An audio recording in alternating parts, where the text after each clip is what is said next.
অযোগ্য কেউ চাকরি পেয়ে থাকে তার বিরুদ্ধে ব্যবস্থা হোক, তার বিরুদ্ধে তদন্ত হোক, তাকে শ্রীঘরে পাঠান, তার চাকরি যাক, তাকে টাকা ফেরত দেওয়া করান। কিন্তু কিছু অযোগ্য লোকের জন্য আপনি প্রায় 16-17 হাজার যোগ্যদের চাকরি কেড়ে নিতে পারেন না।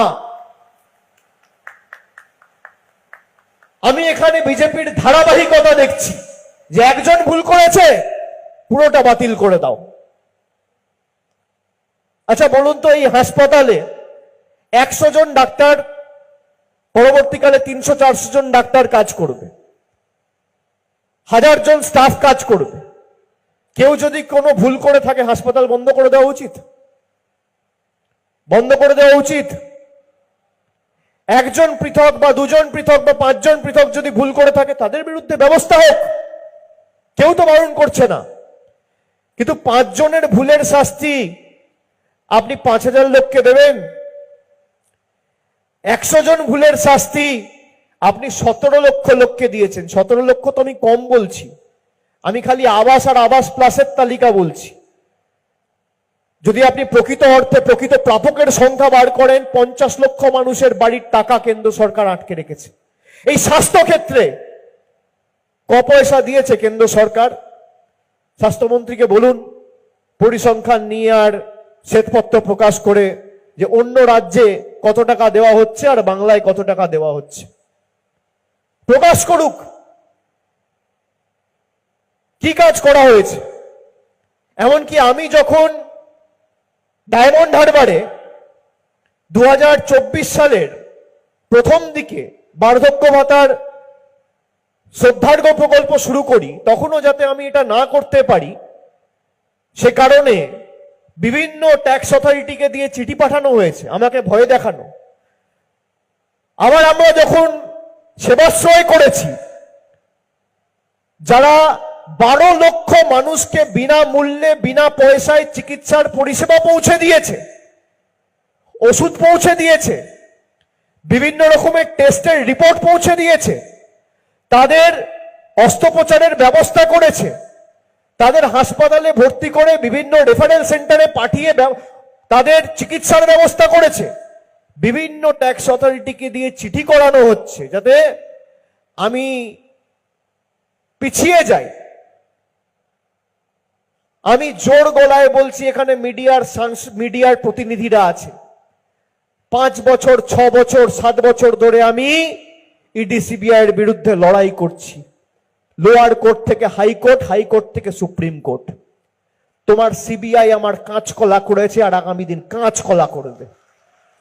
আমি মানুষকে পরিষেবা দেওয়ার জন্য এসেছি, মানুষকে পরিষেবা দেবো। কেউ কেশাগ্র স্পর্শ করে দেখাও মানুষের ক্ষমতা কি, আগামী দিন লেজে গোবরে বুঝিয়ে দেবো। যেভাবে আমাদের রাজ্য সরকার এই স্বাস্থ্য ক্ষেত্রে বিশেষ করে বিগত 14 বছরে যেভাবে আমূল পরিবর্তন এনেছে, 34 বছর যারা ক্ষমতায় ছিল স্বাস্থ্যটাকে কার্যত রসাতলে পাঠিয়েছিল। আমাদের মাননীয় মুখ্যমন্ত্রী শুধুমাত্র স্বাস্থ্যসাথী কার্ড নয়, আমাদের এই রাজ্যের স্বাস্থ্য ব্যবস্থায় যে বিপুল পরিবর্তন নিয়ে এসছে, নতুন মেডিকেল কলেজ থেকে শুরু করে, সুপার স্পেশালিটি হাসপাতাল থেকে শুরু করে, এসএনএসইউ ইউনিট থেকে শুরু করে, এসএনসিইউ ইউনিট থেকে শুরু করে প্রায় 1 লক্ষের উপর বেড বৃদ্ধি করা হয়েছে। যেখানে ডায়াগনস্টিক সেন্টার ছিল নামমাত্র 30-40টা, সেখানে প্রায় 4000 ডায়াগনস্টিক সেন্টার গত 14 বছরে আমাদের বাংলায় হয়েছে। শুধু তাই নয়, প্রায় 14,000 সুস্বাস্থ্য কেন্দ্র রয়েছে বাংলা জুড়ে। এর সাথে সাথে স্বাস্থ্যসাথী কার্ড তো আপনারা সকলে জানেন, যেখানে কেন্দ্র সরকার বৈমাতৃসুলভ আচরণ করে একাধিক ক্লজ দিয়ে আয়ুষ্মান ভারত চালু করে বাংলার মানুষকে বঞ্চিত করে রাখতে চেয়েছিল। সেখানে কোনো রকম ক্লজ ছাড়া, কোনো এলিজিবিলিটি ক্রাইটেরিয়া ছাড়া ছোট থেকে বড় 8 থেকে 80 সবাইকে, বাংলার 10 কোটি মানুষকে স্বাস্থ্যসাথীর মাধ্যমে সরাসরি স্বাস্থ্য ব্যবস্থার অধীনে ভালোভাবে যাতে চিকিৎসা পায় 5 লক্ষ টাকার কভারেজ দিয়ে আমাদের মুখ্যমন্ত্রী তাদের পরিবারের যে সবথেকে বয়োজ্যেষ্ঠ মহিলা অর্থাৎ নারী ক্ষমতায়নের অন্যতম প্রতীক হিসেবে স্বাস্থ্যসাথী চালু করেছে।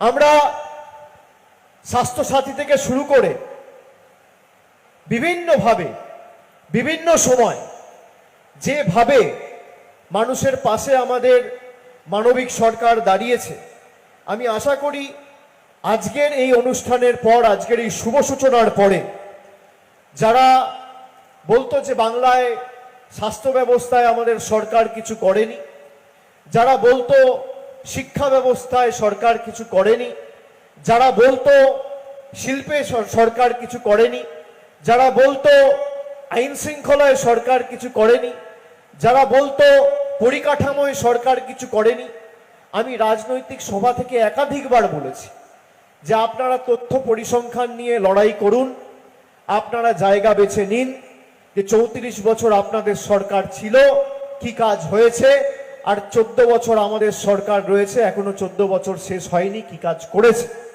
10% কাজের হিসাব নিয়ে তথ্য আর পরিসংখ্যান নিয়ে আসবেন, তারপর প্রশ্নের আঙ্গুলটা মমতা বন্দ্যোপাধ্যায় এবং মামাটি মানুষের সরকারের দিকে তুলবেন। অনেকে রাজনৈতিকভাবে উন্নয়নের পরিসংখ্যানের মোকাবিলা না করতে পেরে বাংলাকে ধর্মের নামে ভেদাভেদ করে বাংলাকে অশান্ত করার চেষ্টা করছে।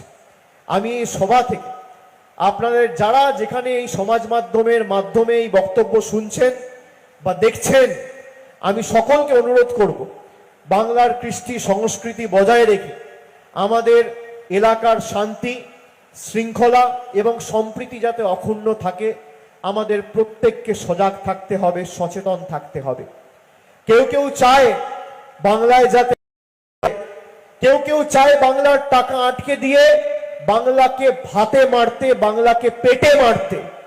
আমাদের সরকার থাকার দিন পর্যন্ত বাংলার একটা মানুষকে ভাতে মারার বা পেটে মারার দুঃসাহস কেন্দ্র সরকার দেখাতে পারবে না, আমি আপনাদের দায়িত্ব নিয়ে বলে দিয়ে যাচ্ছি। এরা বিগত দিনেও চেষ্টা করেছে, গরিব মানুষের 100 দিনের টাকা আটকেছে,